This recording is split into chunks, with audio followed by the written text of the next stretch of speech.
You're there. Hi, everyone. Welcome to another episode of Pages from Rock Bottom. I'm Kim, and tonight I am joined with Dana. And I want to just let everybody know that a trigger warning, viewer discretion is advised. We're going to be talking about substance use, grief, domestic violence, loss of a child, and legal challenges. All right, Dana, tell us who you are and where you're from. All right. Well, my name's Dana Hall. I was born in Kansas, a random place I know, to two very loving parents, Nancy and Greg. I have an older sister. Her name is Amy. She's now Amy Parker. She's married, has two kids. I come from a very loving family. We moved to South Carolina when I was 4. And then a little side note, my father was a teacher and a coach, very active and involved. Hi, Matt. Very active and involved. I got stuck. Hi, Matt. Sorry. My parents were always very active and involved in my life and in my sister's. He was very active and involved in the community. When my father passed away 10 years ago, he was front page of the paper. Respected teacher and coach, dies of a heart attack at the age of 60. I was a straight A kid. I was head cheerleader. I played softball. Hi, Tristan. I played softball with Tristan.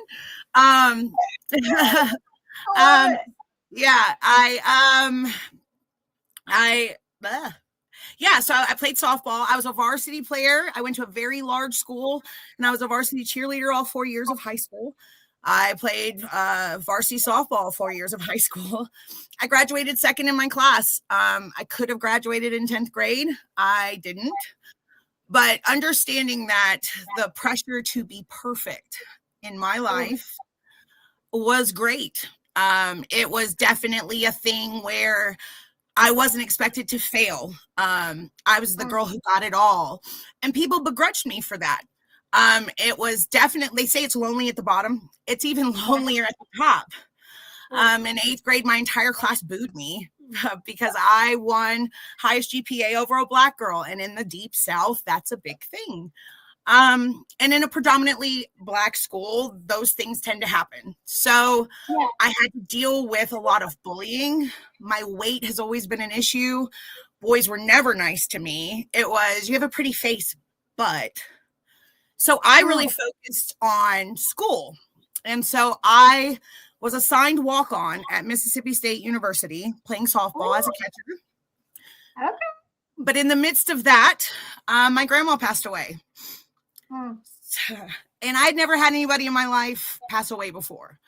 And within my freshman year of college, I had freedom. It was like the first time in my life that I could be normal. I was 10 hours away from home. They didn't know me as Greg Hall's daughter. I wasn't Amy Hall's little sister because my sister was just as motivated and driven as I was. Okay. So I decided that partying was a good idea, that I wanted to experience things. And I'm textbook. Like, I stopped playing softball. Hi, Stacey, I love you. I stopped playing softball, and I realized then that I was missing something chemically. I was depressed. I went from working out 3 times a day to nothing, and filling that void with alcohol. And that was the first step for me. I went from never drinking, never smoking, never doing anything bad to drinking a handle of Captain Morgan every 2 days. Ooh, you hit straight to the heart stuff. I did.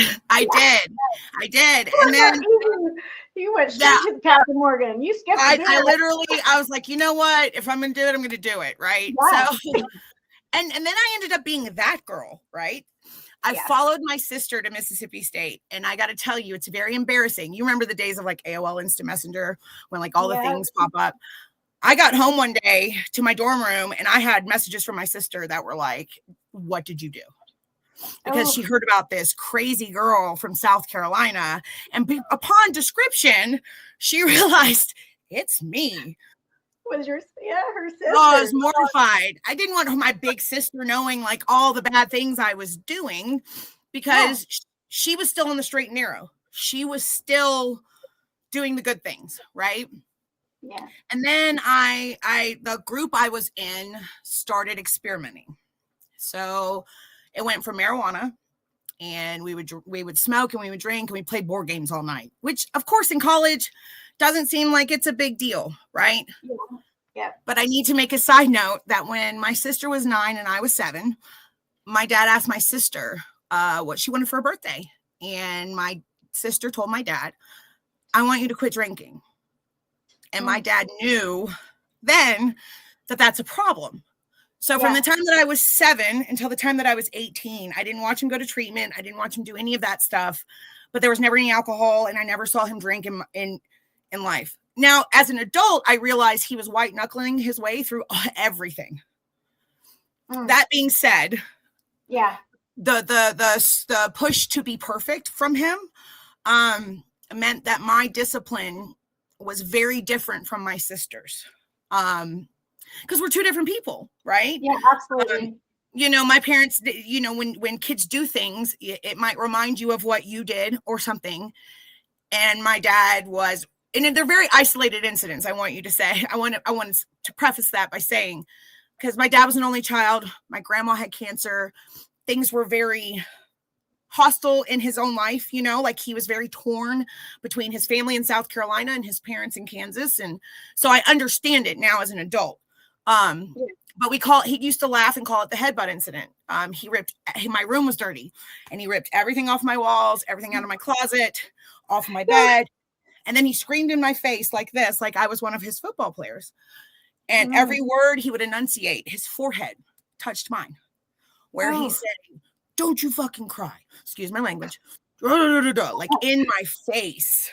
Yeah. And this is the man that loves me more than life itself. So you're going to see where all of this ties into. I was in 7th grade and he was my teacher. I started taking high school level courses in 7th grade, and I started taking Algebra 1. And he was my teacher. And and he would give homework on Fridays. And so it's Friday night. We're at the dinner table. I have a softball game on Saturday. So I live and breathe for softball. And he asks me about number 22 on our homework. And this man was setting me up because he knew I didn't have time to do it. And I lied. And I said some number. And he was like, that's crazy because I didn't even assign that one. And I was like, okay, here we go. And at this point, he's not spanking me anymore. He tells me to get and I'm 12. He tells me to get my cleats and my glove and to meet him outside. It's 10:30 at night. And he has me run 40-40 wind sprints on a whistle. Oh. Which today would be abuse, right? But in the 90s, it was common. And I think understanding now that my dad was a product of his environment. Hi, Tequila. My dad was a product of his environment as well. Like when my grandparents were passing away, learning that my grandfather beat my dad every Tuesday, whether he needed it or not, like strapped him to a pole and beat him. And understanding that generationally it got better, but it wasn't perfect, And there are certain things in a child's life that are core memories. And I think that was a very big one for me was, my dad who loves me. I equate pain and love. Those are things that are ingrained in my brain. Yep. So throughout college, the girl who graduated second in her class, partied way too hard and failed out of school. And I had to go home with that. And I was terrified. And I did 2 8 balls of cocaine. Because by this point, I've gone from alcohol, marijuana, pain pills to ecstasy. We're experimenting with ecstasy now. And from ecstasy, I started working in restaurants, and to stay up all night and to study and do all these things, it went to Adderall. And from Adderall, I went to cocaine. And so I did 2 8 balls of cocaine and took a whole bottle of prescription pills that I knew I was severely allergic to. Oh, God. And I called my mom. And all I know is that the next thing I knew, my sister was standing right in front of me. And she looked down at me and she said, either you get in the fucking car and I take you to the emergency room, or I'm calling the cops and they're going to take you. So I went with her. I thought, yeah, they can't put my stomach. Meh. Yeah, false. 6 hypodermic needles in my bottom later. Was it the charcoal? Oh yeah, they're huge. Yeah. Oh, yeah. And they're like, that's the worst. Yeah, and then you got to stick your whole butt in the air, and they got to like stick it. No, it's not a good look. I don't recommend. And then you're puking and shitting yourself before you know it. Yeah, absolutely. Real life, guys. I've had my stomach pumped before. It's not fun. It's not fun. It's not. So my sister and my brother-in-law, and God love him because his parents are actually in healthcare. His dad does VA work, psychology work, psychiatrist, I guess, for the VA in Jackson, Mississippi, and his mom is a nurse. And so when he called them, my sister and my brother-in-law had just got married too. They made a pallet on his office floor, and he cooked for me, and he got me clean. They got me sober. They moved me into a studio apartment. And my sister came over once a day. She had a key, and she would search my place. One day I went home I have a lot of good support. Like she's my rock.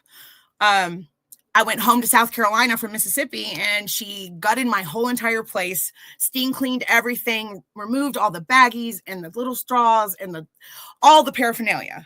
Right. Yeah. So she's my rock. She had known for a very long time. And I think like my parents just didn't want to admit that there was a problem. Yeah. Okay. Yeah. And I think my sister is a very living example of what my life could have been. And I think I was matching, like judging off of her life, comparing it to my life and being like, I'm behind. Like, I am not doing what I need to do. She is accomplished. She's co-oping for Marathon Oil. She's about to have a big girl job. She's getting married. She's doing all these things. And I think there was just this push within me that was like, okay, you're sober. I was running 7 miles a day, which I was white knuckling it too. Like I think it's very important to explain to people that you need help to get through this. This isn't something that anyone can deal with on their own because we didn't get here on our own. Nobody, I don't care who you are. You don't wake up one day and say, you know what I want to be when I grow up? I'm going to be an alcoholic and I'm going to be an addict. And I honestly, there's a part of me that always has issue with those two terms where I'm like, you know what? An addict is an addict, whether it's alcohol or whether it's something else, whether it's food, whether it's whatever. Addiction is addiction. It's addiction. It is.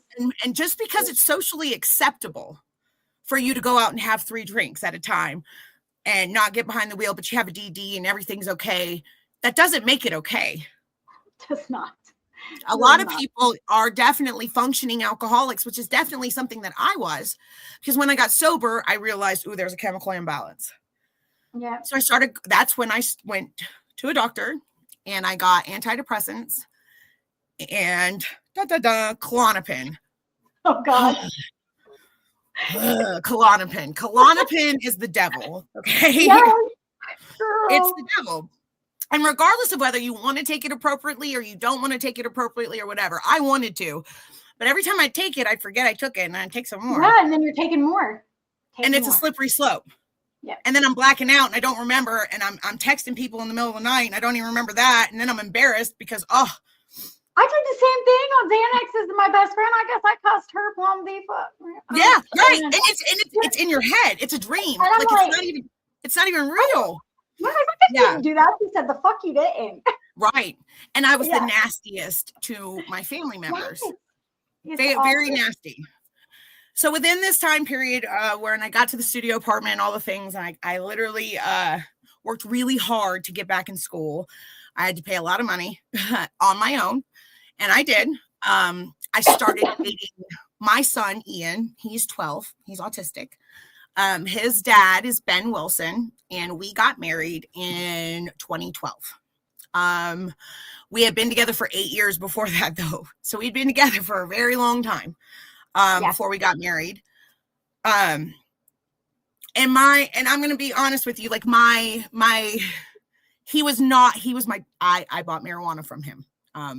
So even though I was sober, I was falling, right? And then I told him my background, and he was like, yep, you're not getting any of that from me, blah, blah, blah. And then I started being like, well, you really shouldn't do stuff like that. You really, why don't you get in school? So I got him in school. He quit dealing. He quit doing all his stuff. We were trying to start a life together. And I graduated with my bachelor's in mathematics. So yeah, thank you. And then I actually got accepted into graduate school because they were nice enough to only average my math grades. So my math average got me in. If they had averaged all my grades, I definitely would not have. Okay, because my GPA was it wasn't good, which is embarrassing. But I took a lot of courses. I tell everybody I'm a Jane of all trades, a master of none. I wanted to do actuarial science. I wanted to be the person on ESPN that does all the statistics because I love sports. So I was like, I want to do this. And so that's why I was going to get a master's degree in statistics. Now, right before Ben and I got married, I could tell things were different with him. Like, he wasn't the same person. Like, he wouldn't look at me the same. There would be moments of extreme anger where I would just say something and it would set him off. And I remember he took a bowl, he was standing at the kitchen counter, and he slammed it in the sink, cut his hand open, threw the contents on the ceiling, and it threw it so hard it stuck. And then came at me through a glass coffee table, stomped through it, and then proceeded to pummel me into a love seat. Yeah. And I'm confused because he doesn't act like this. Like, this isn't him. And then it lasted for days. And then it was like he snapped out of it. And when I say days, I mean anytime I would open my mouth, it would be violent. One time he got I had a Mustang, a white Mustang, and he got my Mustang stuck on the side of the road in some mud. And he was so angry. He was on the spoiler, like trying to get it out so hard that he ripped it off my car and then proceeded to turn around, blame me for it, and then beat me in the middle of the street with it. To the point where I had 2 black eyes swollen shut, completely shut. And I had to withdraw from grad school. It got so bad that if I was at the gas station too long, he would say I was flirting with somebody, and it would be something. I distinctly remember after I think about it now, and I'm like, oh, you shouldn't have married him, but the dress was hanging on the door, and I'd known him for years, and it wasn't like this, and I just didn't understand. Okay. And then I had Ian. I got pregnant, and we were in a McDonald's drive-through line, and because I love my diet drinks. I had an unopened Diet Coke in the middle because it's like my one a day while I'm pregnant. It's my jam. Don't take it from me. But I'm hungry and I want McDonald's French fries, so give me some French fries, right? Yeah. But anyway, he's driving and he cut somebody off, and I'm like, oh, buddy, and they're laying on the horn and they're doing all kinds of gestures and whatnot. And I'm like, man, you really shouldn't do that. Like, I really, really wish you hadn't done that. And he unbuckled. And I knew from the minute that he unbuckled that I needed to get out. And I hit the door and I just started walking. And I just would not look back. And I look over at he's driving right next to me on the phone with my mother. Oh, you know how Dana is. And so he's already prefacing with my parents. Dana's the drama queen, and Dana's never happy, and you know how she is, and playing into all of the things that my parents don't like about me, because I've expressed that to him. So he's using that to make it okay. Okay. Yeah. So I hit it. Long sleeves, arm prints. My sister was staying with us at the time, and she witnessed a really bad fight where she was standing across the hall from me holding her phone, and she was like, Dana, do you want me to call? And in hindsight, my mind goes, if you have to ask, you already know, you know? But that's hindsight. In the moment, I'm covering for him. In the moment, I'm like, don't do it, da-da-da. Like so she's following my lead. So just remember that as we move forward. So then I have Ian, and I realized throughout the course of my pregnancy, I got to get home. I got to get close to my parents. I got to protect this baby. Something's off, like really wrong. So Ian was a induced pregnancy. So my parents came, or labor. So my parents came. So I'm trying to have him naturally. And of course he's being stubborn because that's the theme of him in my life with autism, just being stubborn. And so I'm in labor for 15 something hours until they finally decide to do an emergency C-section on me, which is not my birth plan. Very angry about it. And then they wheel me to recovery, and they wheel me around to see him. And the first thing that comes out of my mouth, because I haven't told you this, he's my son's biracial, so his father's black.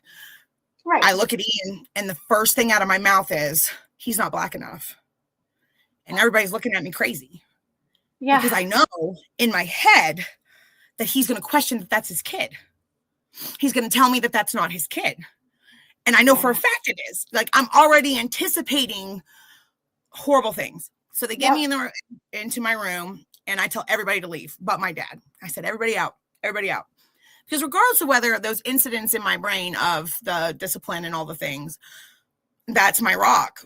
I was a daddy's girl. I loved him more than life itself. And he was a good dad. He really was. I mean, nobody's childhood's perfect. But I looked at him and I said, Daddy, I got to get home. I got to get closer to you. And he said, okay, baby. And my mom's wondering, like, what's going on? Like, tell me what's going on.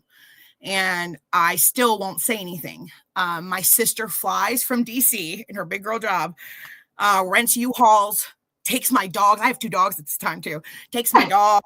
So I just have my little Kia Soul, and I'm driving cross country with my husband to move to South Carolina. My parents have found a place for us to live 2 blocks away from them. They put down the down payments, all the things. My dad at that time, he had retired from teaching, and so he had started doing landscaping. And so he said Ben could work landscaping with him, just to see, as a job, just to start off. Anyway, and when I got there, I used my teaching and all the things that I've done to get a job at the local middle school teaching and coaching softball. And I'm also at this time cleaning vacation rental properties on the weekends and tutoring kids around town, like 15 students that I have, that I'm going to their houses after school, and I'm helping them with their homework. So I'm trying to, and also he wouldn't do anything for Ian. He didn't get up with him at night. He didn't clean his bottles. He didn't do laundry. He didn't do anything. All on me. I paid all the bills. I made sure everything got done. He existed. And I started really angry. Because I'm sober and everything, I don't know what's going on with him. I'm starting to wake up with him rocking with knives over me. And I don't. Oh, yeah. And I'm very confused. He's starting to accuse me of having sexual relations with my father, with my students, with the kids that I tutored. And I'm like, what is this coming from? He called me a pagan worshiper because he called me, I idol worship because I talked to my grandma who passed away and all this shenanigans. And so he tells me one day that he's going to leave. And I said, okay, when? You mean now? Because now, like, if you're going to threaten me, you need to go now. Yeah. He packed up in trash bags, literally no clothes, no hygiene, no nothing. He packaged CDs. That's it? CDs. That's it. And I'm like, this is weird. I drop him off at the Greyhound bus station, and then he hightails it to his brother-in-law who lives in South Carolina at this point, and he's on his way to Mississippi. I get a phone call the next day from the police department in Starkville, Mississippi, asking me if he's my husband. And I'm like, yeah, he's my husband. And he's asking me what kind of drugs he's taking. And I'm like, none. So apparently he had been buying spice. Oh. And he'd been smoking it with his landscape buddies. And he started having these delusions, which proceeded to cause a psychotic break. So he tried to have sexual relations with his own mother. and they called the cops on him, and they took him to the hospital where he got, it happened like 2 separate times, tried to get him to take meds. He wouldn't take his meds, finally got diagnosed paranoid schizophrenic. So I was living with that. And then understand, yes. And at the end, there was a big hole punch in the bathroom door because Ian's a baby, and I got my feet pressed up with my back against the door, holding him because he's trying to beat the door down to get to us. Yeah. And he would dump bags of garbage on me. He would take me and hold me over the railing of our house and threaten to drop me. And so him leaving was a relief. Like it was. Yeah, absolutely. Now I'm Catholic. I'm the only person in my family's gotten divorced. And my dad, and I think that's a lot of the reason why I hid everything. So I got to tell you this part. So I dropped him off at the bus station, and immediately I'm pulling out, and I call my dad. Ian's in the back seat, and I call my dad, and I'm like, Ben left. Because the reason why I'm calling my dad is because 2 months before that, I had come home from tutoring, and we had one cell phone. That's how he micromanaged me. While I was pregnant, we had no cable, no internet, no phone, no nothing. So he isolated me. Yeah. And so I gave up on finishing my master's. I'm 9 hours away from having my master's degree in statistics, but I quit because I had Ian and I had to protect him. Yeah, absolutely. And so, well, I'm trying to think. Yeah, I got home from tutoring, and you know how I had just joined like Instagram and Facebook because I was sharing Ian to people. And like there was an option at one point when you joined Instagram, it filtered all of like your contacts in Facebook, and it sent them like a request. And so somebody from high school, Esteban, I'll never forget it, Esteban, he accepted, and he thought I was seeking out because he didn't understand how the technology worked. And I'll never forget the argument because he looked at me, and I was furious at this point. I didn't care what he did. I was like, I can't help it if you don't understand technology, but I didn't do anything. And he takes my phone and he throws it at the sliding glass door, and it breaks into a million pieces, and he starts getting up, and I knew. So I went outside. Ian, honey, that's my kid. I slammed, I ran outside, and he slammed the door, and he locked me out, and I could hear Ian crying in his room, and I start freaking out, and I'm like, oh shit, I gotta get to Ian because I don't know what he's gonna do. He's acting crazy. I don't know what he's gonna do. So I run to my mom and dad's, and I hit the door, and I don't say a word. I say, don't say anything. Don't ask me any questions. I need the spare key to my house. And my mom and dad are like, what the hell is happening? And I'm like, just give me the key. Don't say anything. Don't ask me any questions. And then I just ran all the way back to the house. I open the door. I'm standing there. I'm trying to talk to him. And he is dead faced, just staring at the sliding glass door. He won't look at me or anything. And I see lights coming. And I had left the front door open. I could see lights coming up the drive. And it was my mom, because she wasn't going to let it go down that way. Yeah. She came up the stairs.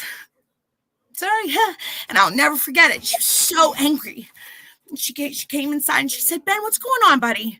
She wasn't yelling at him. She wasn't. And he got up. The first thing he just said it in an hour, and is like this in my mom's face, and is screaming at her. And my mom turns her head, and she looks at me. She didn't move. She didn't move a muscle. She looked him up and down. She said, I know exactly what the fuck you are now. She told me to get Ian, grab our shit, and get to the house. Yeah. Get to my parents. We go to my mom and dad's house, and next thing I know, I can hear my husband screaming outside. And my dad grabs a bat, my softball bat from high school, and goes outside, and he tells me to stay inside. And I'm like, no, Dad, I got to come out. Now, I grew up in a house where they never used the N-word. They were very accepting of Ben, always. Yeah. I'm literally in between them like this, like you stop and everybody stop. And my husband's saying, F you, F you, F you, F you. You can't run 2 households. Da, da, da, da. My dad says, I wouldn't have to run 2 if you'd run yours. And all kinds of stuff. And I'm sitting there like, oh, this is bad. Oh, this is bad. Yeah. And this is October, right before Ian's first birthday. Ben is no longer welcome in my parents' house. Not for Christmas, Thanksgiving, his birthday, kiss my ass or nothing. My dad said, absolutely not. He is no longer welcome in this family. True. So it was very, I don't blame him. yeah, no, I don't either. But it was very difficult for me to navigate. And of course, my sister was kind. She would come and we did, a little Christmas with him at my house. And then we did the other Christmas over there. But he started to begrudge me because he was like, I thought you said that once you got married, it was going to be us against the world, so to speak. Even my parents, if that should the need should so arise, right? Yeah. But that means that's only if you're right. Like it's like, no, buddy. Tactic, you know what I mean? Men. Yeah. Narcissistic men. Oh yeah, horrible. Yeah. And his parents are very much in Ian's life. I can't talk to him. It's very difficult. Part of me thinks that he still thinks that possibly that could work out eventually. That's never gonna.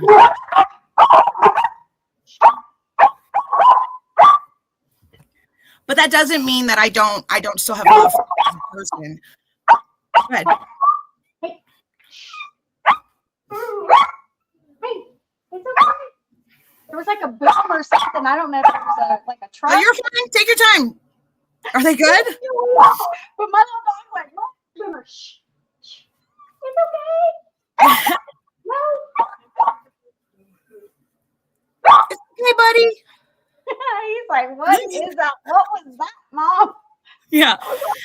So he left April of 2015. Oh, that's my best friend from high school. Hi, Ashley. I love you. That was April of 2015.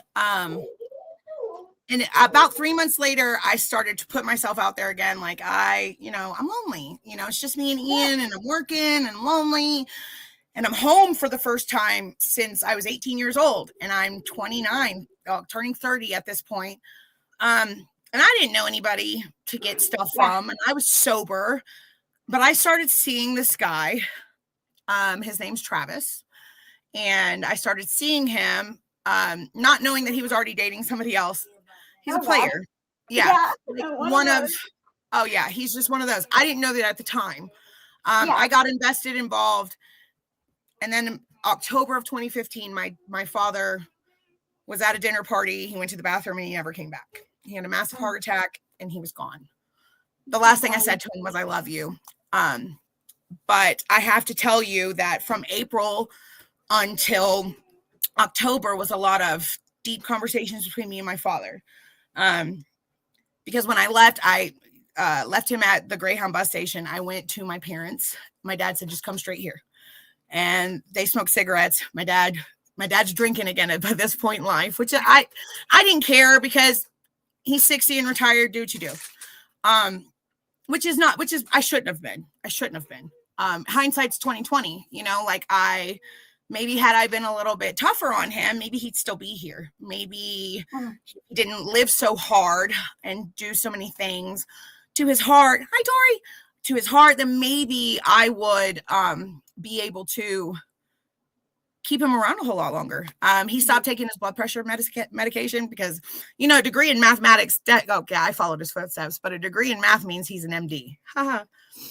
He thought he was, I guess. I don't know. He thought exercise would take care of his high blood pressure, and it didn't. But when I went to go see them, my dad was drinking at this time, and he was sitting outside on the back porch because they were very respectful of when Ian was around because they would smoke in the house when he wasn't. But he was on the back porch, and I remember I went out there, and he's sobbing. And I'm like, what's going on? And he's like, I'm so sorry, Dana, I failed you. Aww.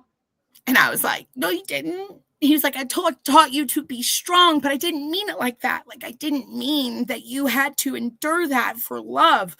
And I could see it playing in his brain. He's a very, very smart man. And I watched, he got up and he went over the railing and he threw up. And he looked back at me and apologized for the way that he disciplined me. A lot of conversations before he passed away that I needed to have with him. So I don't have any regrets in terms of that, but dealing with grief in my life has always been a catalyst for me to make really piss poor decisions. I have a really hard time coping with the loss of the people that I love, because I love super hard. And I've had to realize now that it hurts because we have that relationship to miss. And I would rather hurt than to never have known that love at all. Yep. So I have had to deal with that. But it was a catalyst with dating this other person who drank a lot and snorted a lot of cocaine, that I started partaking with him. And I'm not proud of that. It was an escape. And then I went to mental health professional and I got back on my meds and I started doing therapy again. And so I wasn't really partying with him, but when I wasn't partying with him, he was partying with other people. And so I realized, like, to get him to pay attention to me or whatever, and I started partaking. Yeah. Yeah. You can't beat them, join them, right? Right. And, my dad used to tell me, anywhere you go, there you are. And so I was running, and I knew I was running from everything. And at that point I was functioning. I was still functioning, still going to work, still doing all the things, until he put his hands on me, very similar to the way that previous man had.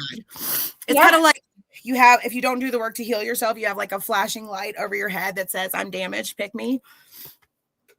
And I tell everybody my picker's still broke. I'm still single. I ain't going there.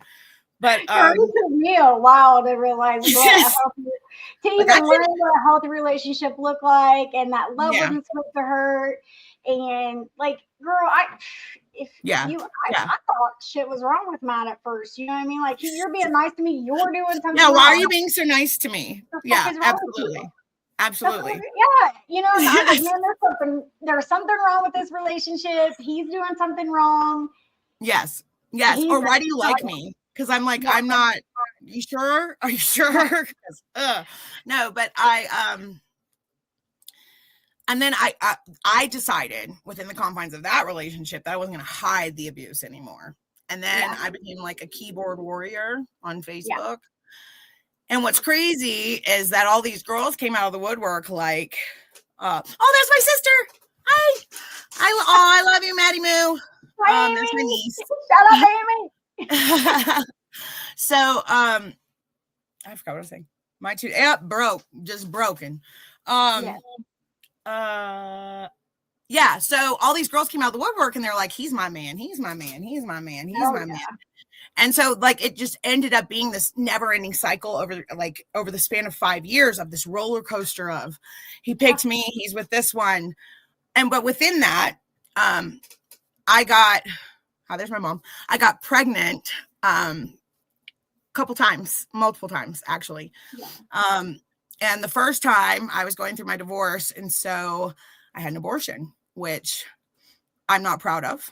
And I share that only to bring a face to things that are taboo subjects that maybe other people don't want to talk about. But I knew that I couldn't have a baby while getting divorced. I have a newborn, all the things.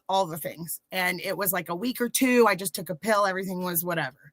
You know, it's just like I had my period. Because it was I caught it very, very early. Now, then I was going to work one day and I felt this pain in my side. I thought it was appendicitis. Like, I think this is appendicitis. And then I couldn't stand up and then I started vomiting profusely. Oh, yeah.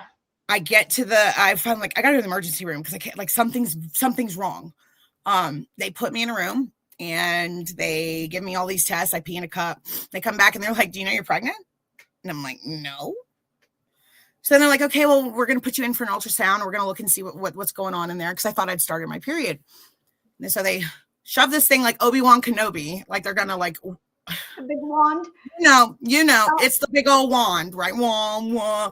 And I can see from the looks on their faces that something's wrong. And I keep asking, like, what?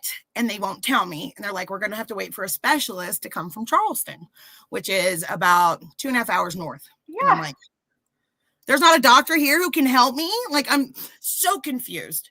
But I live in South Carolina, which has an abortion ban and has had one since forever. Now, I didn't know that I had an ectopic pregnancy. The only time I found out was after 8 hours of sitting in the emergency room bleeding internally. Oh, shit.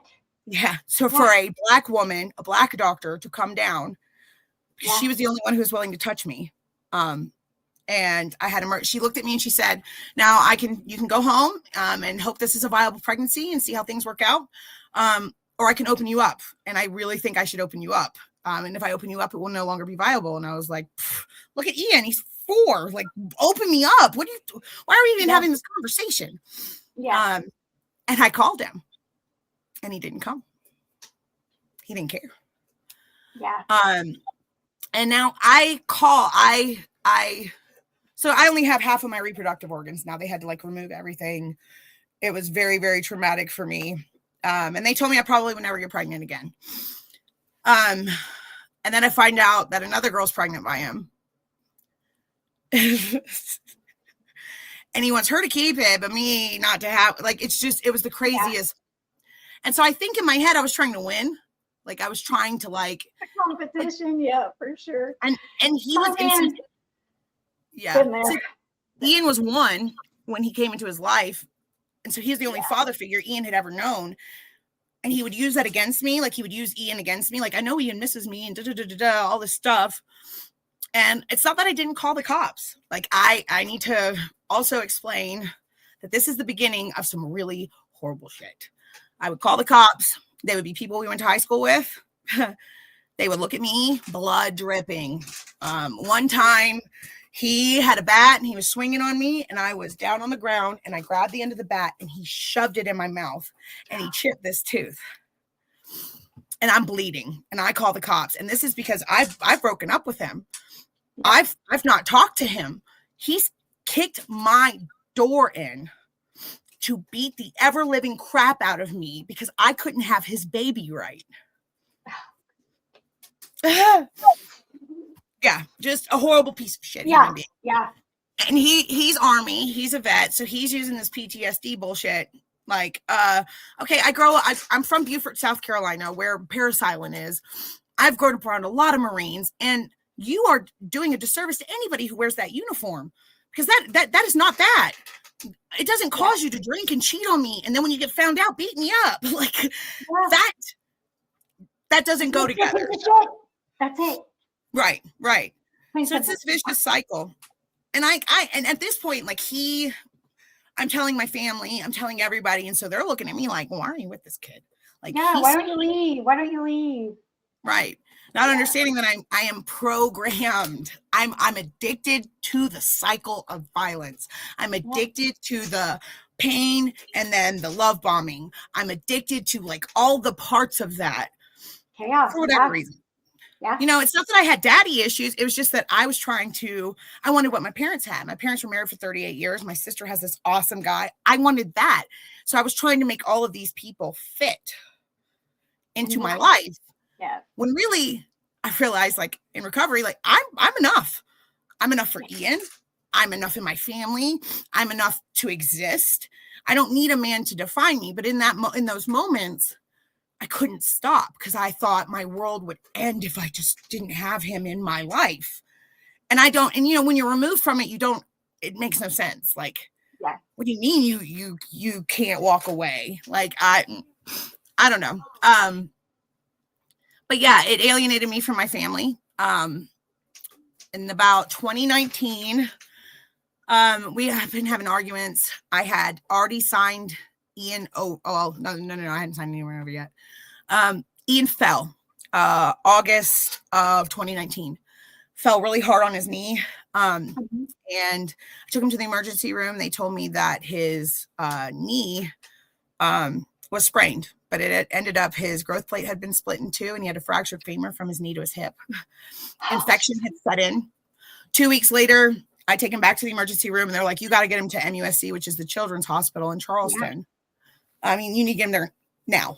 3 surgeries, 2 blood transfusions later, his blood was septic. He almost died. He had a cast from his knee to his hip. He left the hospital with an IV PICC line to his heart. And I have to tell you the amount of shame and guilt. Mom guilt is real. And that just me. that just sent me over the edge. I was Yeah. alone with him at the hospital in Charleston. My mom's in South Carolina. My mom's in Beaufort, 2.5 hours south of me. I don't really know, and then Travis and I had been away from him for an extended period of time because in April of 2019, he'd broken in and he'd strangled me. And I had his handprints around my throat. And I had run to my mom's with Ian. And this guy named Dana that we went to school with, who was a sheriff's officer, brought him over to my mom's house because my mom had come on over to my house to make sure he was gone, to see if I could go back, thinking that he would have left since I left. But he's out raging, like screaming at my mom. The 911 operator can hear him screaming at her. They're telling her to stay in the car, that cops are on their way. And they bring him over to my house is 2 blocks away from my mom's. They bring him over to my mom's house, and I'm sitting on the porch. And he's trying to explain to my mom that, Travis, he's just on one. He just needs to go home and sleep this off. My mom's like, look at her. And he's like, well, there's always 2 sides to every story. My mom's like, look at her. Yeah. And they move him from one car to the other, and he's screaming, told you nothing would happen to me. Told you nothing would happen to me. You can call him all you want, Dana. Ain't nothing ever going to happen to me. Jesus. And so my mom's so pissed off at this point. She takes me down to the sheriff's office, the sheriff's department downtown. And she's like, look at her. So they start CSIing me. So they want me to like tilt back, and I start swaying. And they're like, oh shit, she has a severe concussion, because apparently that's a sign. So they call EMS. They take me to the hospital, and I have a partially collapsed lung and air pockets around my heart. I stayed in the hospital for 5 days. Sheriff's officers came. They finally told me, like, this isn't up to you anymore. We're pressing charges, because he said when I went to pick him up, he was bragging that I got out of the rest of them. I'll get out of this one too. Literally what he said to the arresting officer. And so they're like, the state's picking this up. It's not up to you anymore. Yeah, for sure. Yeah. He's love bombing me in between April and when Ian gets hurt to try to get me to, and not understanding that it's not up to me anymore. But in a weak moment, I don't know, after Ian got hurt and got in a huge fight with my family. I wasn't talking to my sister at this time. My mom hates me at this point. We're screaming and yelling at each other all the time. DSS is involved, because anytime you call the cops and a child's present, DSS gets involved and they investigate you. So yeah, absolutely. It's crazy, the fact that they literally re-victimize you when you call for help. Yeah. And it was almost like, and everybody up here in New York, when I tell the story, they're like, surely in the South, interracial, surely. I'm like, bro, when you call them, they're like, the N lover got what she deserved. They don't care. They literally don't. So I don't know if you've ever seen the Murdaugh murders in all over Dateline and Netflix and whatever. But I'm going to now. Well, this lawyer in where I'm from killed his son and his wife. Okay. Drugs, all kinds of stuff. But it's just crazy how, okay, so I was straight A kid, all the things. By this point, the cops have come to me, that they know me. So they're looking for my vehicle. So they know that I'm using, because they've been to my house during domestic calls. So now there's a spotlight on me. I've been arrested for DUI. And it was on my Klonopin. And they didn't believe me. They swore that I was on other things. I'm like, no, swear to God, it's my Klonopin. But by this point, I wasn't going to get clean. Like, I was smoking weed. I was doing, because my prescriptions had run out and they'd stopped prescribing them to me. So I went to cocaine, and cocaine went from, I got infected nose, which people think I've had a nose ring, but I haven't. My nose was out to here with staph, and gross. And I started smoking crack. Like, that's actually how it ended up being, which I'm not proud of. But within that span of 6 months of me doing that, and I only did that for like 6 months, I lost everything. My house, my jobs, the trust of my family. I had signed Ian over, because by that point, DSS was like, look, she needs help. And until she's willing to get help, this is how this is going to keep going. And it would just be better off if she just signed him over and all this thing. Now, my mom never kept him from me. He still stayed in my house because he was the one thing, like, I knew that if nobody else loved me in the world, he did. You did, yes. And that was the argument between me and my mom. Like, you're taking the one person I know without doubt loves me. And I didn't know at that time. I couldn't trust anyone, not even my mom. I thought, like, she was out to get me. And I don't know if that's the drugs or like the combination of like all the things. But it was very hard. And I ended up in January, I got pregnant from him. This is at 2020. And COVID hit in March. And I left him in May. So I was about 6 months pregnant. I didn't know I was pregnant at the beginning. So I was using during that time. And I knew I was. So when I went to the doctor, I was very open and honest about that. And I was already in trouble because in the state of South Carolina, the way that the law reads is that even doesn't matter what trimester it's in. If you test positive, it's unlawful neglect of a minor. Oh, yeah. They don't care. They don't care. Yeah. It's a felony charge up to 10 years.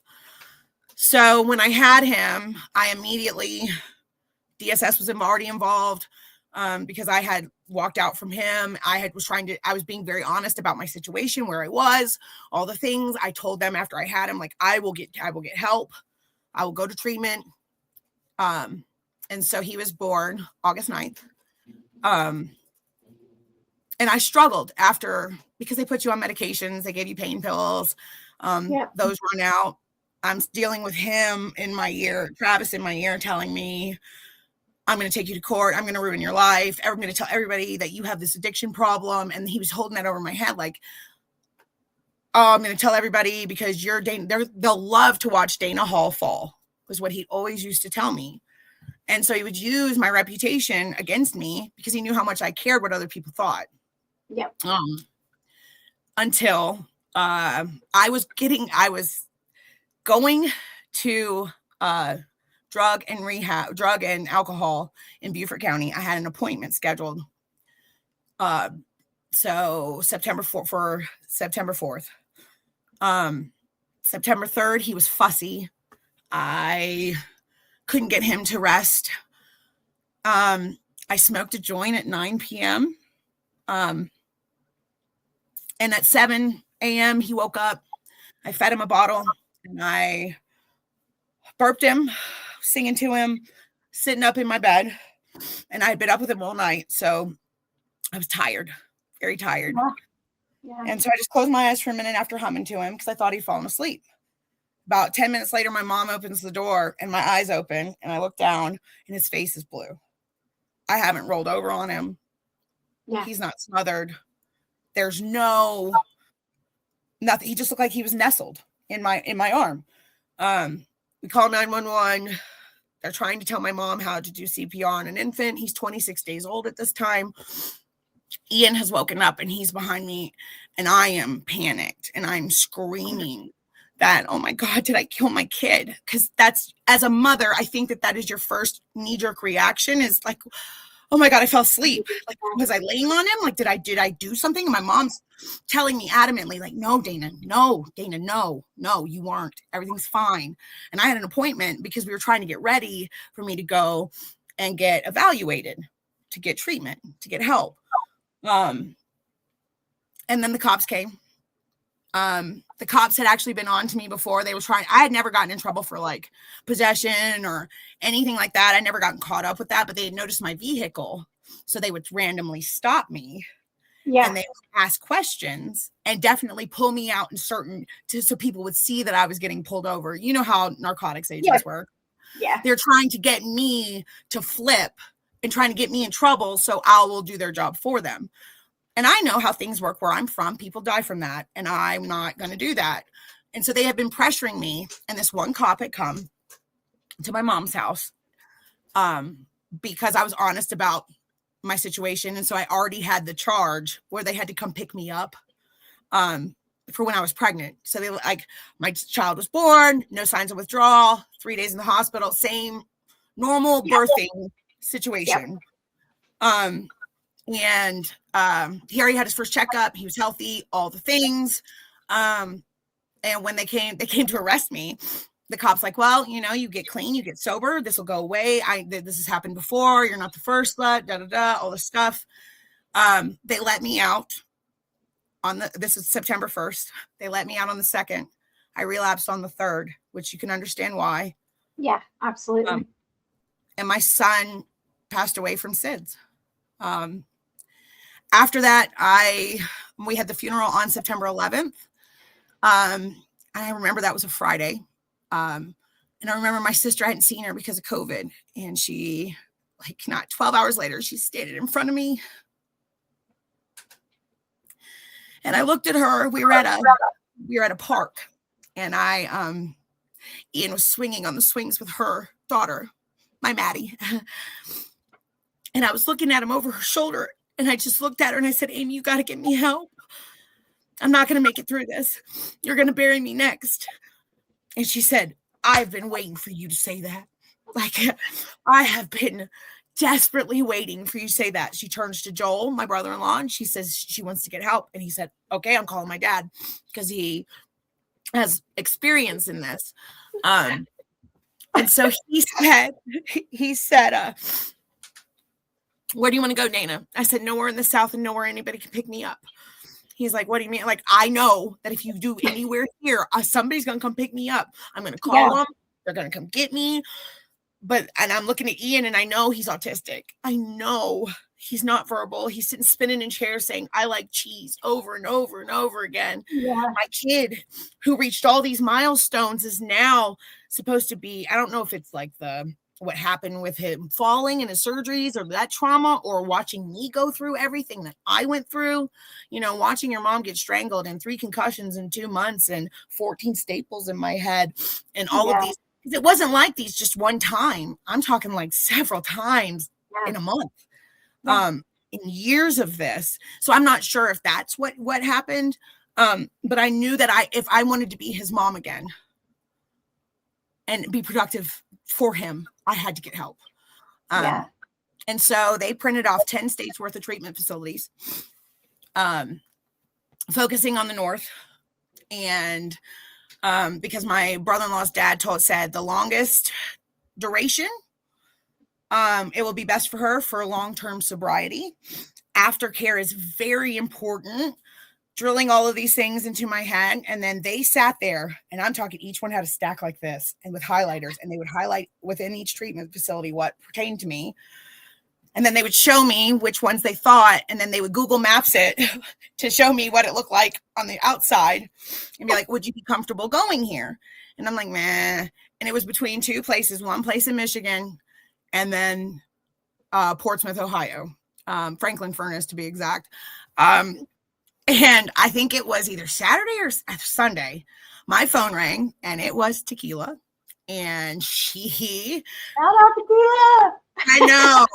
It was meant to be because she had lost a child, our Anthony. And I think that it was meant for me to talk to her. I remember pacing the parking lot of the hotel my sister was staying in, and they wouldn't leave me alone. Nobody in my family at this point in time would let me be by myself. Yeah. And so my sister planned this whole funeral for me. Tequila said, hey, Dana, can you be here? She was like, I think this is a place for you. We can get you, because this is after the Affordable Care Act, which meant that addiction was no longer a pre-existing condition. And I could actually get help, and Medicaid could cover that for me, which is a huge thing. It's a huge thing because a lot of people don't seek help because they think it costs so much. But I got help for free. And I will say that I had Medicaid in South Carolina because I just had a baby. But getting it transferred over in Ohio was like a long period. And Focus worked with me. They incurred the cost of my meds and everything for months until it like all worked through. But she asked me this like on a Sunday. She's like, can you be here by Wednesday? Because I think that was like intake day or whatever. And I asked my family, and they were like, yep, we got to go back. My sister lives in DC, and she's like, or in the Maryland area, outskirts of DC. That they needed to go home. So they were going to go to Ohio, drop me off, and go back to DC. Okay. Yeah. So my sister, because I don't want to go back to my mom's house. I don't want anything to do with anything that I've had in active addiction. I need 10, all the things. Okay. All 10 of everything. The intake list for treatment. You can have 10. Make sure it's new. Yeah, right. And so my sister's like, okay, let's go to Walmart. Well, get you all the things you need. And she opens up we park. She parked like to like one of the medians where they had like a tree or some stupid shit. And she goes to step out and she slips. And I can see her foot is dangling. Like it is. She's broken it. It's done. It's done. She's in pain. She's looking up at me and I'm like, we should call 911. So now the EMS people get there and they're like, Miss Parker, do you have any medical conditions we need to know about? And now my sister has had a very hard time getting pregnant. Very hard time.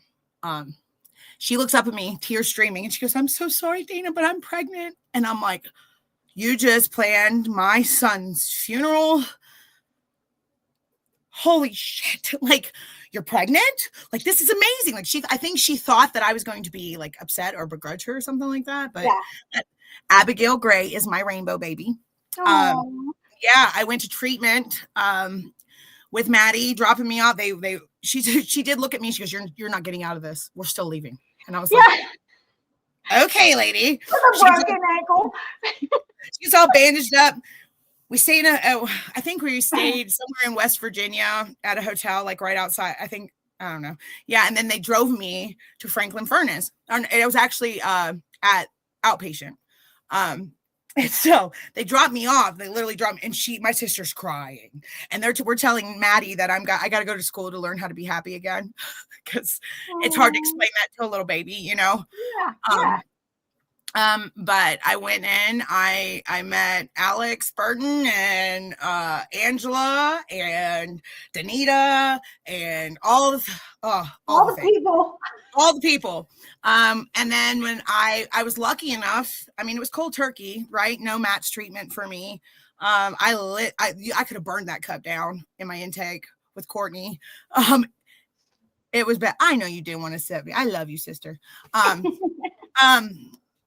But yeah, I think like I went to the right place, because as soon as I walked in, all the girls were like, oh, she just lost a baby, because I was in treatment by September 16th. Yeah. September 16th was my first day at Fed Focus. I did 4 months inpatient.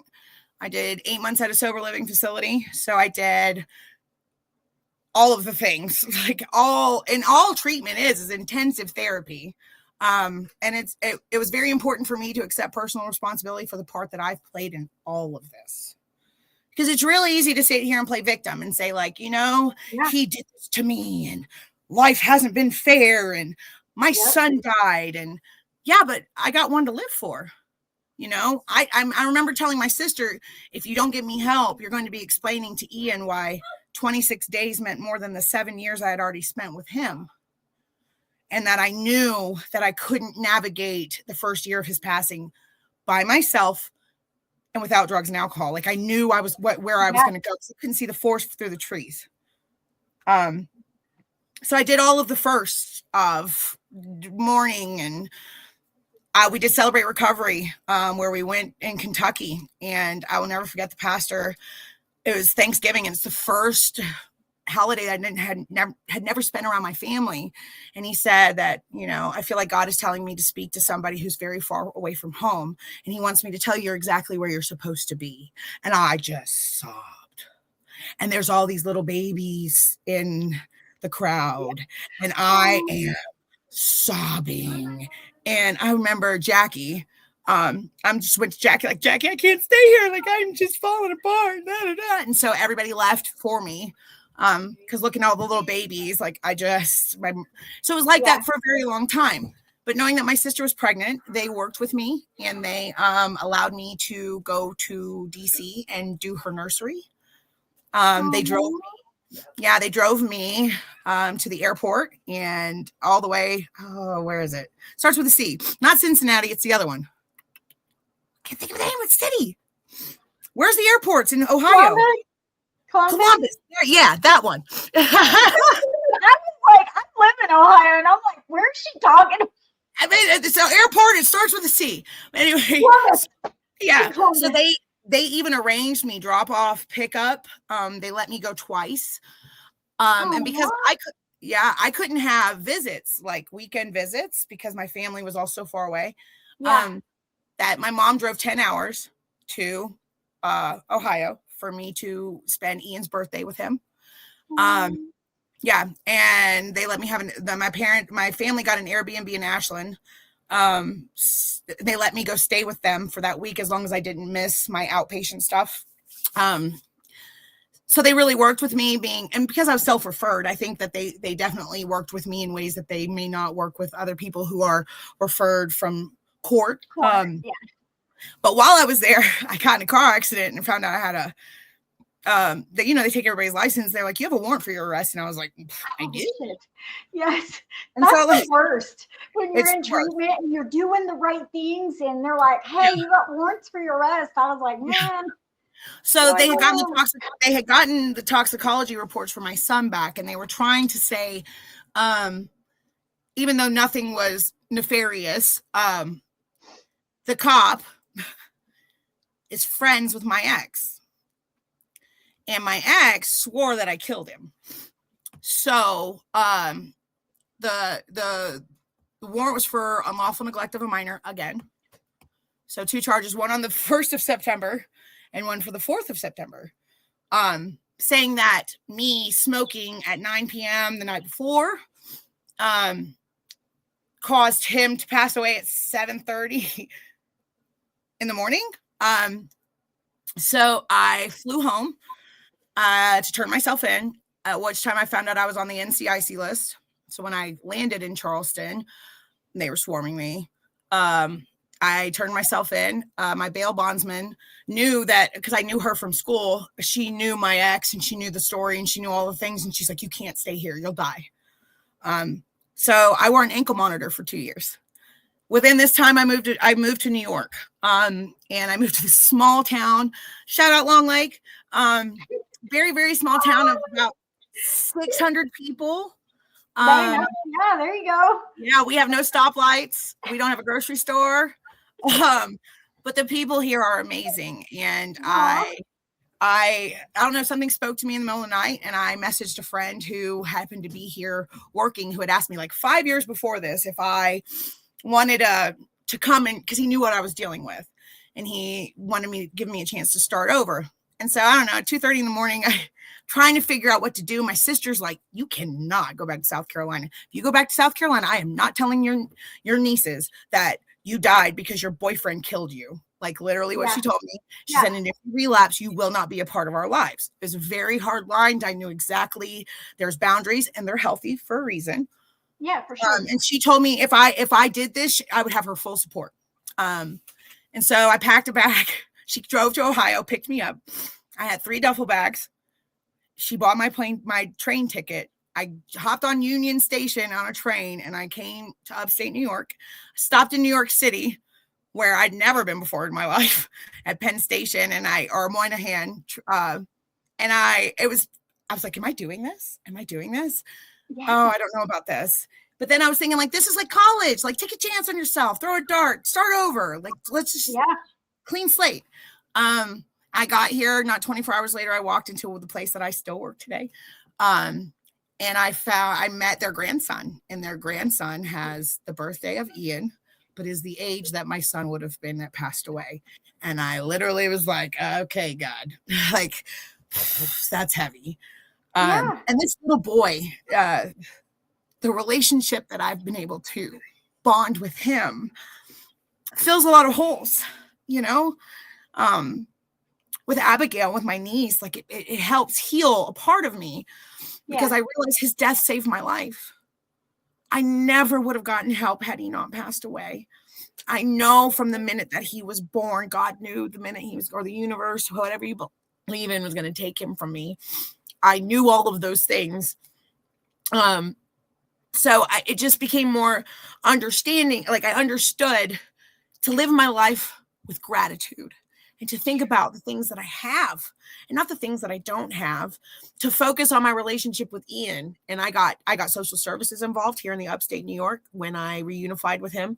It was very important to me to show court, because I still hadn't gone to court yet. Like I literally was spinning my wheels with these charges and talking to my attorney, and he's like, they're hardlining you, 7 years hard time. And I'm like, for what?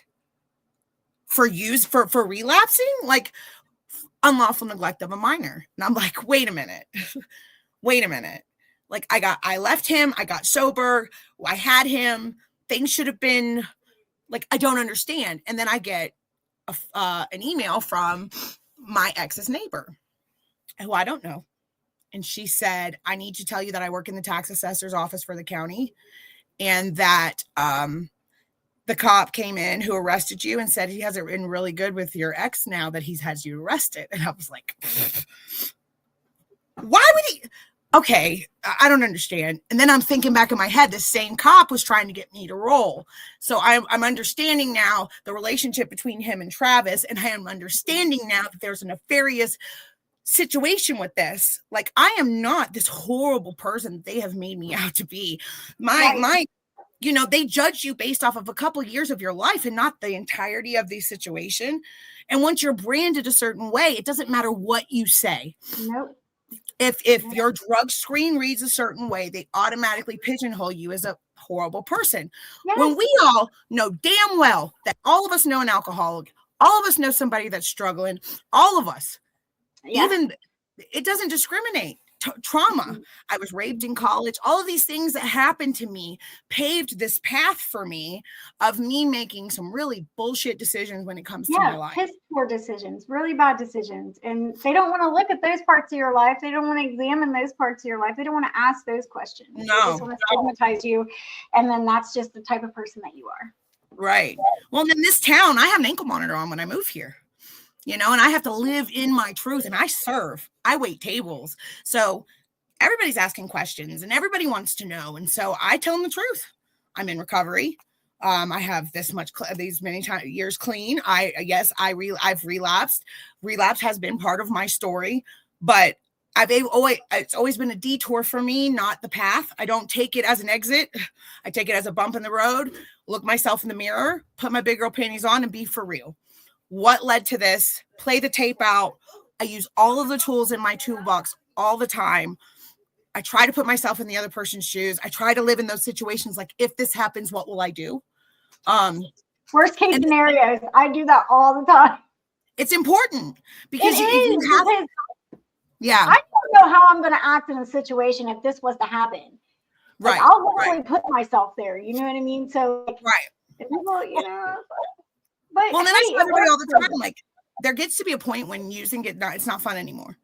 Yeah. And it becomes this repetitive rat race of, I'm depressed. I hate my life. I use this to feel better. Yep. I get done. And then the come down is worse. And so I was this depressed before, but now I'm this depressed. Yeah. You know? And then you go back and repeat like Groundhog Day. Yeah. Yep. And then it's horrible. It's a horrible existence. And then you're living in survival mode consistently. And I needed something to break. I needed something to break that monotony for me and teach me that not only was I addicted to the drugs and the alcohol, I was addicted to the pattern of violence. I was addicted to a relationship that was severely toxic for me. And my love was never going to fix anybody. I needed to fix myself. And I had to learn how to love me again. And it took Jen slamming her hand down on the table, looking at me in the eye, saying, you chose a man over your son. Regardless of the fact that you were trying to give him a family or not, the reality is you chose a man over everything. Yeah. And then looking myself in the mirror, doing my positive affirmations and understanding that I am not defined by my bad choices. Mm-hmm. My life, you can come back from anything. The only thing we can't come back from is death. Yeah. And when you live that life, that's where you're headed. It's institutions or death. That's not a lie. It is not. I say it all the time. That it sounds so cliche, but I promise you that is all that's out there for you if you continue. Yeah. And everybody will look at you like, oh, you're an addict. Like, oh, you're a horrible person. But I have found that living in my truth here and explaining my situation and why I had an ankle monitor, I got a lot of support from the people. And respect too, because they value somebody who's, honest with them about their situation. Right. And I needed help. I had to get so many character letters. I drove home 19 hours to South Carolina multiple times for court appearances and nothing happened. And then they wanted to sentence me. And I had to plead guilty because of the way the law is written in the state of South Carolina. You can unintentionally put your child at undue risk of harm. You don't actually have to harm them, if you can unintentionally put your child at risk of being harmed, and you can be found guilty and sentenced to 10 years in prison. Holy shit. Yeah. And that's the Deep South for you. Yeah. Where women are treated like second-class citizens. So and I agree with that. Some people said to me about doing this, like, aren't you afraid of like people judging you? I'm like, no, I'm proud of me. Absolutely. Like, I'm more proud of this version of Dana than I ever would have been had I not made the mistakes that I've made. I believe fully that I went through all of this for a reason. And I lived in my truth. I stood in front of court. I stood in front of the judge, and most of the time they don't let you talk. Yeah. My attorney, because I talk a lot, my attorney's like, she can tell you better than I can, essentially. And I literally looked at, they said so many things that were false. Yeah. Because there was so many things that were false, lies, blatant lies. Like, she did this and she did that. And she said, I left. I didn't leave. You kept me at the house. I wanted to go to the emergency room. And when I got to the emergency room, before you would even tell me what happened to my son, that same cop is pulling me outside, telling me I tested positive for COVID when I know that I didn't. The reason why I can't go back there. And I'm like, no. And then I see the coroner walk in, and I'm like, that's when I knew that I lost him. But I will say that moving here and explaining that to people, I have his ashes that I wear around my neck. I got a tattoo of his handprint on my back. His name was Gregory Hyatt Hall. I named him after my dad. And it's important to say his name and to honor him, because I wouldn't be here had I not had him. I know that I would have died. Either he would have killed me or I would have OD'd, because fentanyl is real. And when I started using, fentanyl wasn't a thing. And now I know for a fact that the bars I was buying off the street that were green were Fetty bars. Like, I know things that going to treatment taught me. And then personal accountability. I cannot stress that enough. Even the times I've relapsed, like, I think that I look at those instances and I say to myself, what happened? Was I taking my meds? Was I doing the things the right way? Was I communicating? Was I isolating? Was I doing all of the things that music makes me happy? Was I listening? When's the last time I listened to music? Like, certain things that I have to check in with myself periodically and be like, okay, I take antidepressants religiously. There will never be a day that I don't take those. Just like if somebody was diabetic, they have to have insulin. For me, it is my mental health. I need help. And there's nothing wrong with asking for help. And like your husband says, like, my life is a living amends to the child that I lost. It's a living amends to the younger me, that I forgive me. And another thing I need to say is that somebody told me one time, the pastor told me, God forgives you. Do you think yourself greater than God? If you can't forgive yourself, think about that. Like, God forgives you. He accepts you. He loves you. So why aren't you showing yourself some grace? It took me a very long time to forgive myself. And I think that moving to this town and living in my truth has helped me do that. Everybody knows that I'm in recovery. I try to help. I volunteer as much as I can. At Ian's school, I make cupcakes all the time. I love the bake too. My kid was almost nonverbal when we moved here. He now talks all the time. I know you're telling me that. I'm like, she's like, let me give you some hope. I'll give you some hope. He was a Gestalt learning processor. Like, he would repeat things like on repeat. But coming here, and like I said, it's almost like a private school where he's in a combined 5th and 6th grade class, where it's like a total of 13 total. And all the kids know his name, and he sings in the winter concert and the spring concert. And he's as normal and functioning, I guess, as one could probably be. And I think a lot of that has to do with the fact that I got myself together. He was lost. We couldn't reach him. And I swore like he wasn't like this before I left. And then because he was autistic, I thought he didn't miss me at all. And then we've had some breakthroughs where he finally looked at me, because we've done therapy together now. And he said, I thought I thought you killed my baby brother, because in my throes of grief, and with an autistic child, they will hear something and it will stick. Yeah, absolutely. Yeah. And then I had to explain, he goes, but now I know you never would. And I know you never would ever. So we've had, it's been, and then when I went to court, he said, oh, mama, because I had to explain to him, like, honey, what's happening is very scary. And I would never, ever leave you again. I only left you to get me, to be me again. I would never leave you again. Like me, I would never make that decision. Somebody would have to take you from me. And he said, oh, mama, I'll go with you to jail. And I was like, oh, honey, you won't like the food. Like that's real sweet. And I love you. Like, yes, but you don't want to go to jail. No. But I tell all the young girls that I encounter and stuff now, that I tell them, like, if he'll call you a bitch, he'll hit you. And that's important for me to stress to people. If he'll call you names, eventually he will hit you, because he has no problem disrespecting you. And I think that until I am, probably when Ian's gone, I maybe will date again. But right now he is the most important thing to me. And I didn't get sober for him. I got sober for me. But finding me and loving me and being a good mom to him is what makes my life worth living. So it all, and I got to tell you, that court that you remember, that April 2019, he beat me, strangled me, all the things. Yeah. He went to court and he got 2 years probation, and then he violated. And guess what judge he went in front of? The same judge you did? Yeah. Yeah. Because when I went through my story, the judge literally looked at the state and said, strike everything pertaining to her contributing to the death of her son.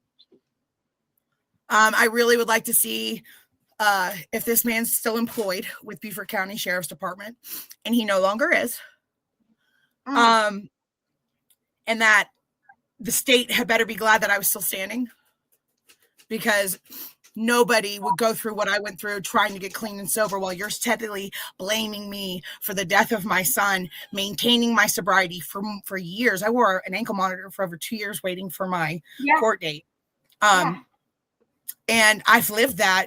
She said, we're not doing hard time. She's getting 3 years probation to be transferred and completed to upstate New York. And I did a year and a half. And right after Thanksgiving this year, I got a letter that I was let off early. So for good behavior. And then the judge also said that she will petition the governor for a pardon for me, and that I need to keep spreading hope, because I am the epitome of somebody who wants it. Because I got sober on my own, like I was self-referred. So I think, like, I went through all this for a reason. Like it all matters. I wouldn't be where I am. I'm so glad that I dated his dad, because I have Ian. I love him more than life itself. I wouldn't trade any of it. As traumatic as all of that was, and how I wish I hadn't had to go through all the hurt and the pain, and I had the scars and all the things to remind me of the abuse. But I think I can't even remember right now how it feels to get hit right now. So I feel like that's a win. He went in front of that. He went in front of that judge, and she gave him 2 years hard time. Hey, I win. Karma. This is the game called I win. So I was playing long ball. He might have thought he won, because when I went to treatment, he was like, oh, you got to go to adult daycare. And I was like, I'm getting help. You have no idea. What are you doing? Yeah. Listen, parts of treatment are hard. I won't lie. It is. But if you get the opportunity to cook, it puts your mind on stuff. I cooked every day for like 2 months, because I was like, you guys just gotta let me have this chore, because I got breakfast, lunch, and dinner. Then I got things to do. Yeah. My husband said, yes, you are the light to one still stuck in the dark, where hope goes. Man, I tell you, I told you I talk a lot. Look, it's like 1:24. I was worried I wasn't going to get through all of it, because I was like, no, man. You did. And then all the questions that I was going to ask, you've already answered them. So, like, but I got to shout out to Focus. I got to give you a shout out to Focus Residential, man. They're not one of the big mainstays. They're not TCC. They're not. But I will say that even where I am right now, like, I talk to people all the time about getting services up here. Noticing that you guys have, even though like I understand why now with the pill mills and like all of that happened in that area in West Virginia and Kentucky and Ohio, like I understand that now more than I ever did before.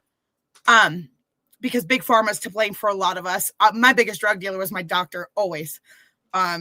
So big pharma is to blame for a lot of this. And I'm a very big activist when it comes to politics, because I know that without certain laws, I wouldn't be standing here today. I don't think I would have been able to get the help that I've gotten. And I continue to want to pay it forward to other people. I've done talks for nurses. You know that Mila Kunis movie where she had to get sober? I can't think of the name of it. That came out while I was in treatment. I can't think of it. But Joel, his sister, teaches nursing at a teaching hospital. And so I did a talk for her that she shows to her nursing students every semester about putting a face to it, that healthcare providers could have helped me far more than a lot of other people. Liz, that's the neighbor. She came to court with me and everything. She wrote a letter to the sheriff and was like, oh, this is bad. She stood up for me. Liz Rigg, she's awesome. She's like the best person. She didn't have to do what she did for me, you know. I have to ask this closing question though before we do go. If you were still like to your struggling self back then, what would be one piece of advice you would give yourself? And what would you say to someone who is still fighting for that same fight today? What would you say to yourself back then today? Like, what advice would you give yourself? To be honest. To be honest, that they'll still love you, even if you're honest. That the people who love you. And sometimes they're just waiting for you to decide that you're worth it. They already think that you're worth it. You have to decide that you're worth it, and you're worth the time that it takes to take out of your life to do the work. It takes time. It takes dedication, and you're worth it. All of us human beings are worth getting the help that we need to be better people. And there's nothing wrong with asking for help. Actually, it's one of the strongest things I think that you can do as a human being is to admit that I'm struggling, and it's okay to not be okay. It's okay to not figure it out. Feel the feels, hurt the hurt. Don't mask it with substances. It only makes it worse. Yeah. Listen, I don't know what it is about you, but I just felt so connected to you right from the rip. Like, I had fun. Like I said, I'll do this again. You're going to get big, girl. And like, this is huge. Like, this is the part that people don't get to see in meetings. They don't get to see us because this is one thing I want to say too, is that, you know, the situational experiences that we all have as human beings may be different, but the underlying thing and the emotions are the same. The hurt, the pain, the shame, the guilt. And that is where we find connection and community. Right. And that's where we end up finding that healing space. And I think, let's break the stigma. Like there's no shame in being where we are in life and calling it what it is. Oh, thank you. I just want to thank you. Your story was amazing. Thank you for joining me tonight, sharing your story with all the people and everybody for commenting and watching her and supporting her. I have a huge support group. I love you all. Thank you for loving me, warts and all, guys. And don't forget, go follow the YouTube page. My podcast. Yes. Follow, subscribe, all the things. Do all the things. She's awesome. All the things with Dana. I'm uploading it to YouTube, and I will be making a shirt in honor for the merch store in honor of your episode tonight. Thank you. So, I can't wait to buy one. I'm so excited. I will share it with you. Thank you so much. Multiple quotes. You know, whatever one that you wanted to put on your shirt, you can send it to me, or I can pick it. Totally up to you. I'll let you pick it. Let it be a surprise. Okay. All right. Thank you so much. Thank you. Bye. Bye. All right, guys. Wednesday. Just shout out to Dana, guys. One more time. Shout out to her. Wednesday, we got Rachel Morley coming on 7 to 8:30. Don't miss that. Go check out the YouTube podcast channel.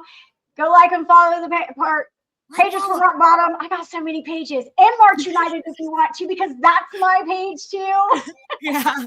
And just go check out the merch store and Big shout out, guys. Big shout Thanks, out. guys. This was an We do amazing story. recover. We do We recover. do recover. We are living proof right here. Yes. Yes. All Thank right, you so guys. much, Okay, Kim. go check it out. Bye, guys. Bye. It was good. I think that was good. It was good. It I was think it was good.